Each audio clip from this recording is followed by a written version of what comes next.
Thrissur Chalakudy federal ബാങ്കിലെ പട്ടാപ്പകൽ കവർച്ചയിൽ പ്രതിയെ കണ്ടെത്താനാകാതെ പോലീസ്. പ്രതി രക്ഷപ്പെട്ടത് തൃശൂർ ഭാഗത്തേക്കെന്നാണ് പോലീസ് പറയുന്നത്.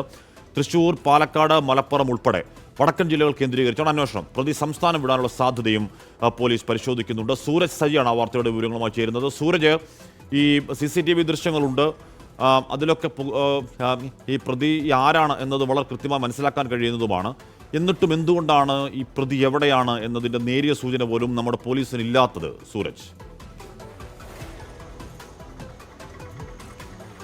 ഹാഷ്മി, ഈ പ്രതി രക്ഷപ്പെടുന്നതിലടക്കം കൃത്യമായ ആസൂത്രണം നടത്തിയിരുന്നു എന്നുള്ളതാണ് പോലീസ് ഇപ്പോൾ കണ്ടെത്തിയിരിക്കുന്നത്. ഈ വാഹനത്തിന്റെ കൃത്യമായ CCTV ദൃശ്യം, അതായത് ഈ നമ്പർ പ്ലേറ്റ് മനസ്സിലാക്കാൻ കഴിയുന്ന തരത്തിലുള്ള CCTV ദൃശ്യങ്ങൾ ഇതുവരെയും അന്വേഷണ സംഘത്തിന് ലഭിച്ചിട്ടില്ല. അത് തന്നെയാണ് ഈ അന്വേഷണം മുന്നോട്ട് കൊണ്ടുപോകുന്നതിൽ വലിയ വെല്ലുവിളിയായി നിൽക്കുന്നത്. അതോടൊപ്പം തന്നെ രക്ഷപ്പെടേണ്ടത് എങ്ങനെയെന്ന് സംബന്ധിച്ച് പ്രതി നേരത്തെ തന്നെ ഒരു രൂപരേഖ തയ്യാറാക്കിയിരുന്നു എന്നുള്ളതാണ് അന്വേഷണ സംഘം സംശയിക്കുന്നത്. കാരണം ഇന്നലെ ഈ മോഷണം നടത്തിയ ശേഷം ഇവിടെ നിന്ന് പ്രതി രക്ഷപ്പെടുന്നത് കൊരട്ടി ഭാഗത്തേക്കാണ്, അതായത് എറണാകുളം റൂട്ടിലേക്കാണ് ഈ പ്രതി രക്ഷപ്പെടുന്നത്. സ്വാഭാവികമായും ഈ എറണാകുളം ഭാഗത്തേക്കുള്ള CCTV ദൃശ്യങ്ങളടക്കം പോലീസ് പരിശോധിക്കുകയും ചെയ്തു. അങ്ങനെ എറണാകുളത്തേക്ക് പ്രതി, അതായത് ഈ പെരുമ്പാവൂർ മേഖലയിലേക്ക് പ്രതി രക്ഷപ്പെടാനുള്ള ഒരു സാധ്യതകൾ മുൻനിർത്തിയായിരുന്നു ഇന്നലത്തെ പോലീസിന്റെ അന്വേഷണം. പക്ഷേ പിന്നീട് ഒരു സംശയം തോന്നിയ പോലീസ് ഉദ്യോഗസ്ഥർ ഈ തൃശൂർ ഭാഗത്തേക്ക് കൂടി നടത്തിയ അന്വേഷണത്തിലാണ് പ്രതി ഈ കൊരട്ടി ഭാഗത്തേക്ക് പോയതിനു ശേഷം പോലീസിനെ കബളിപ്പിക്കാൻ വേണ്ടി കൊരട്ടി ഭാഗത്തേക്ക് പോകുന്നു. അതിനുശേഷം തൃശൂർ ഭാഗത്തേക്ക് പ്രതി യാത്ര ചെയ്തു എന്ന നിഗമനത്തിലേക്ക്, കണ്ടെത്തലിലേക്ക് ഇപ്പോൾ പോലീസ് എത്തിയിരിക്കുന്നത്. മലപ്പുറത്തേക്കോ പാലക്കാട്ടേക്കോ ആയിരിക്കാം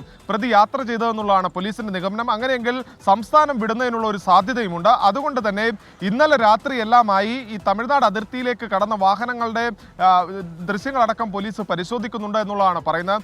ദേശീയപാതയിലൂടെ അല്ല പ്രതിയുടെ സഞ്ചാരം എന്നുള്ളതാണ് നിലവിൽ പോലീസ് സംശയിക്കുന്നത്. അതുകൊണ്ടായിരിക്കണം ഈ തൃശ്ശൂരിലേക്ക് പ്രതി യാത്ര ചെയ്തതിന്റെ അടക്കം ദൃശ്യങ്ങളിൽ പോലീസിന് വലിയ ലഭ്യതക്കുറവുണ്ട്. അത് ഈ ഇടറോഡുകളിലൂടെ പ്രതി യാത്ര ചെയ്യുന്നു എന്നുള്ളതാണ് പോലീസിന്റെ വിലയിരുത്തൽ. എന്തായാലും അധികം വൈകാതെ പ്രതിയെ കണ്ടെത്താൻ കഴിയുമെന്ന് പോലീസ് പറയുന്നു. പക്ഷേ ഒരു തരത്തിലുള്ള തെളിവോ ഒരു ലീഡോ ഈ ഘട്ടം വരെയും പോലീസിന് ലഭിച്ചിട്ടില്ല എന്നുള്ളത് തന്നെയാണ് കാശ്മീർ സൂചിപ്പിച്ചതുപോലെ ഈ കേസിൽ ഏറ്റവും വെല്ലുവിളിയാകുന്നത്. ഇപ്പോൾ ചാലക്കുടി DYSP ഓഫീസിൽ പ്രത്യേക അന്വേഷണ സംഘത്തിന്റെ യോഗം ചേർന്നുകൊണ്ടിരിക്കുകയാണ്. ഇനി എങ്ങനെയാണ് ഈ അന്വേഷണം മുന്നോട്ട് കൊണ്ടുപോകേണ്ടത് എന്ന അടക്കമുള്ള കാര്യങ്ങൾ പരിശോധിക്കുന്നു. അതോടൊപ്പം തന്നെ ഇന്നലെ ഈ ബാങ്കിൽ ഉണ്ടായിരുന്ന ജീവനക്കാരുടെ അടക്കം ഫോണുകൾ പോലീസ് പിടിച്ചെടുത്തിരുന്നു. ആ ഫോണിനകത്ത് എന്തെങ്കിലും തെളിവുകൾ, ഇവർ സംസാരിച്ച ആളുകളുടെ കോൾ ലിസ്റ്റുകൾ പരിശോധിക്കുന്നു. CDR എടുക്കാൻ നിർദ്ദേശം നൽകിയിട്ടുണ്ട്. അത്തരത്തിൽ ഈ ജീവനക്കാരെ കേന്ദ്രീകരിച്ചുകൊണ്ടും പോലീസിന്റെ അന്വേഷണം പോകുന്നുണ്ട്. എന്തായാലും അന്വേഷണം ഒരു ദുരൂഹത കാര്യത്തിലുണ്ട് എന്ന് പറഞ്ഞാൽ, കൃത്യമായ പദ്ധതി ഇല്ലാതെ, പ്ലാനിംഗ് ഇല്ലാതെ ഈ ബാങ്കിൽ തിരക്ക് കൂറുന്ന സമയം അല്ലെങ്കിൽ അവിടെ പോയി അങ്ങനെ ഒരു പദ്ധതി ആസൂത്രണം ആർക്കും പറ്റില്ല. അപ്പോൾ ഇയാൾക്ക് കൂടുതൽ സഹായം കിട്ടുന്നുണ്ടോ നോക്കണം. 47 ലക്ഷം രൂപ കൗണ്ടർ ഉണ്ടായിട്ടും അതിൽ കുറച്ച് പണം മാത്രം, നടുക്ക് ക്രമീകരിച്ച് കുറച്ച് പണം മാത്രം എടുത്തുകൊണ്ട് പോകുന്ന സാഹചര്യം ഉണ്ടാകുന്നു. അങ്ങനെയാണെങ്കിൽ ഇയാളുടെ ആത്യന്തികമായ ലക്ഷ്യം കവർച്ചയും മോഷണമാണെങ്കിൽ അയാൾക്ക് 47 ലക്ഷം എടുത്തുകൊണ്ട് പോകാം, അതിൽ കുറച്ച് പണം മാത്രം എടുക്കുന്നു തുടങ്ങി എന്തൊക്കെയോ ചില സംശയങ്ങളും ദുരൂഹതകളും പോലീസ് സംശയിക്കുന്നുണ്ടോ സൂരജ്? അത് നമുക്ക് തോന്നുന്നതാണോ? ഹാഷ്മി, അത് തന്നെയാണ്. അതാണ് പോലീസ് പ്രധാനമായും പറയുന്നത്. ഈ കൗണ്ടറിൽ ഉണ്ടായിരുന്ന 47 ലക്ഷം രൂപ കൗണ്ടറിൽ ഉണ്ടായിരുന്നു. പക്ഷേ ആ 47 ലക്ഷം രൂപയിൽ നിന്ന് 15 ലക്ഷം രൂപ മാത്രം എടുത്തുകൊണ്ട് ഒരാൾ പോകണമെങ്കിൽ അതിൽ കൃത്യമായ ഒരു ആസൂത്രണം അല്ലെങ്കിൽ അയാൾക്കൊരു താല്പര്യം അതിനകത്ത് ഉണ്ടായിരുന്നിരിക്കണം. അതോടൊപ്പം തന്നെ ഇന്നലെ അവിടെ എത്തുന്ന സമയത്ത് ജീവനക്കാരുടെ എണ്ണം കുറവ്, 2 to 2.5 വരെ അവിടെ ജീവനക്കാർ ഉണ്ടാകില്ല എന്നെല്ലാം മനസ്സിലാക്കി എത്തണമെങ്കിൽ നേരത്തെ ഈ ബാങ്കുമായി ഇയാൾക്കൊരു പരിചയം ഉണ്ടായിരിക്കണം എന്നതാണ് പോലീസ് കണക്ക് കൂട്ടുന്നത്. അതുകൊണ്ടാണ് ഈ ജീവനക്കാരെ ഈ സംശയത്തിന്റെ നിഴലിൽ നിന്ന് പോലീസ് ഇപ്പോഴും ഒഴിവാക്കാത്തത്.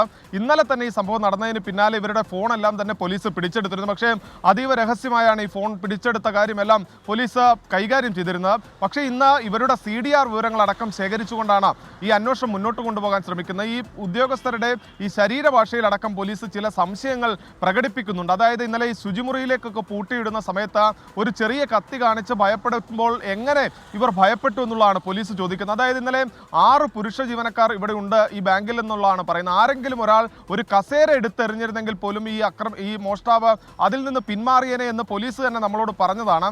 അതുകൊണ്ട് തന്നെ ഈ ഉദ്യോഗസ്ഥരെയും കേന്ദ്രീകരിച്ചുകൊണ്ട് അന്വേഷണം കൊണ്ടുപോകുന്നു. മറുതലക്കലിൽ പ്രതി രക്ഷപ്പെടാൻ സാധ്യതയുള്ള സഞ്ചാരപാതയെക്കുറിച്ച് പോലീസിന് ഒരു വിവരം ലഭിച്ചിരിക്കുന്നു. അത് കേന്ദ്രീകരിച്ചുകൊണ്ടാണ് അന്വേഷണം പോകുന്നത്. തൃശൂർ ഭാഗത്തേക്ക് പ്രതി പോയി എന്ന പോലീസ് തന്നെ ഇപ്പോൾ സ്ഥിരീകരിക്കുന്ന വിവരമാണ് കാശ്മീർ. അല്ല സുരജി, ക്യാഷ് കൗണ്ടറിൽ ഇയാൾ ഒന്ന് ചോദിക്കുന്നത് ഹിന്ദിയിലാണെന്നൊക്കെ പറഞ്ഞു കേട്ടല്ലോ. അപ്പോൾ അത് യഥാർത്ഥത്തിൽ ഹിന്ദി ഭാഷ അറിയാവുന്ന ആളാണോ അതോ ഹിന്ദിയിൽ ചോദിച്ചത് തെറ്റിദ്ധരിപ്പിക്കാനാണെന്നാണോ പോലീസിന്റെ ഒരു ധാരണ സൂരജ്?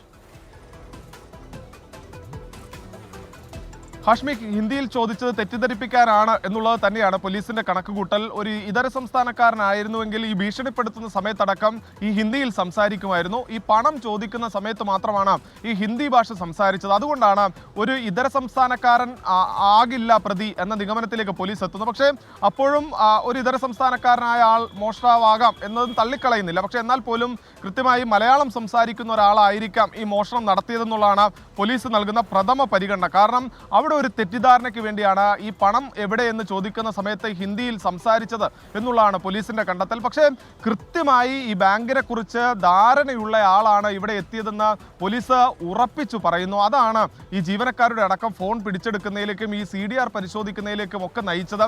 ഈ മോഷണത്തിന് ശേഷം പോലും പ്രതി ഇവിടെ നിന്ന് രക്ഷപ്പെടുന്നതിന് പോലും കൃത്യമായ പ്ലാൻ തയ്യാറാക്കിയിരുന്നു. അതായത് ഒരു മോഷണം നടത്തി ഇവിടെ നിന്ന് പോകുമ്പോൾ ആ വാഹനത്തിന്റെ ദൃശ്യങ്ങൾ സ്വാഭാവികമായും പോലീസ് ശേഖരിക്കുമെന്ന് പ്രതിക്ക് അറിയാമായിരുന്നു.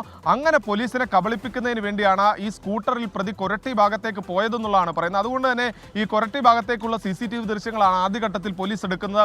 അവിടെ ഈ CCTV ലഭിക്കുന്ന സമയത്ത് തന്നെ സ്വാഭാവികമായും എറണാകുളം ഭാഗത്തേക്കാണ് യാത്ര തിരിച്ചത് എന്നതിൻ്റെ പേരിൽ ആ തലത്തിലേക്ക് ഒരു അന്വേഷണം പോകും. അങ്ങനെ പ്രതിക്ക് രക്ഷപ്പെടാനുള്ള ഒരു വഴി ഒരുക്കുക എന്നുള്ളത് തന്നെയാണ് ഈ മോഷ്ടാവ് ലക്ഷ്യം വെച്ചത്. പക്ഷേ പോലീസ് അവിടെ നിന്നൊരു യൂട്ടേൺ അടിക്കുന്നു. നേരെ കൊരട്ടിയിൽ നിന്ന് പോലീസ് യൂട്ടേൺ അടിച്ച് ഇപ്പോൾ തൃശ്ശൂർ വരെ എത്തിയിട്ടുണ്ട് പ്രതിയുടെ പുറകെ. ഈ തൃശ്ശൂരിൽ നിന്ന് പ്രതി എങ്ങോട്ട് പോയി എന്നതിലാണ് ഇനി പോലീസിന് ഈ പ്രതിയെ കണ്ടെത്തേണ്ടത്. മലപ്പുറം, പാലക്കാട് 2 ജില്ലകളിലേക്ക് കടക്കാനുള്ള ഒരു സാധ്യതയാണ് പോലീസ് കൽപ്പിക്കുന്നത്. പാലക്കാട് എത്തിയാൽ സ്വാഭാവികമായും സംസ്ഥാനം വിടുന്നതിനുള്ള സാധ്യതകളുമുണ്ട്. എന്തായാലും പ്രത്യേക അന്വേഷണ സംഘത്തിന്റെ യോഗം ഇപ്പോൾ ചേർന്നുകൊണ്ടിരിക്കുകയാണ്. അതിനുശേഷമായിരിക്കും തുടർ നടപടികളടക്കം തീരുമാനിക്കുക. ഹാഷ്മി.